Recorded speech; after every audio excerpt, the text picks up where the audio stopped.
هرچی او از مال دنیا داشت داد، خطه بلخ و بخارا داشت داد، سنت والای و دیوان داشت داد، تخت سامان داشت داد. دشمن دانشگدایش دانش سینا گرفت، دشمن بی سنتش دیوان مولانا گرفت، دشمن صنعت فروشش صنعت بهزاد برد، دشمن بی خانهش در خانه او جا گرفت.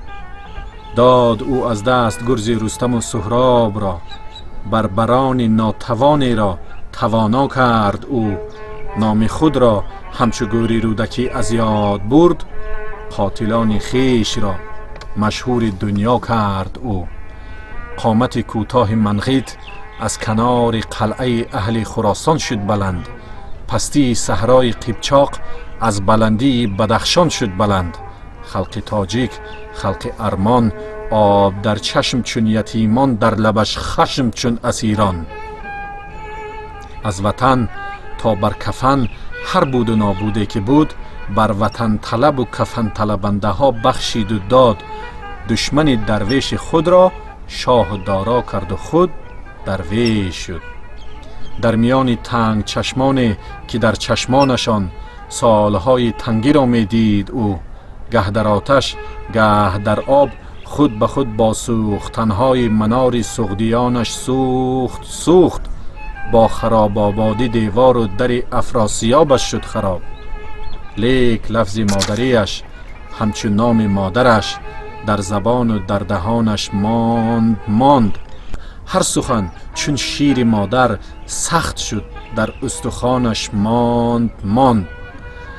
خود به خود در گوشه خاک دیار از جدایی از غریبی او گریست و گریه ها بر آبشاران یاد داد. لفظ کوهستانی بر باد و باران یاد داد. آبها را رودکی خان کرد او، بادها را انوری خان کرد او. روز ناآبادیش تاجیک زبان آباد کرد، در زبانی دولتی بی دولتی بنیاد کرد.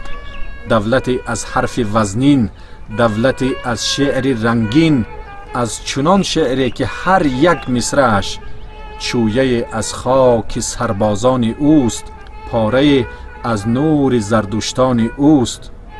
گویا چون صید مجروح او جراحتهای خود را گشته و برگشته لیسید، با زبان خود دوا کرد.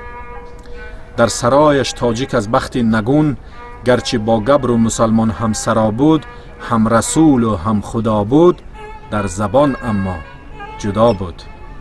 از سری 100 منبر افتادند ناظرهای او، تا نه افتد از زبان خیشتن. در سری 100 دار جان دادند شاعرهای او، تا نه افتد بر زمین قدری سخن.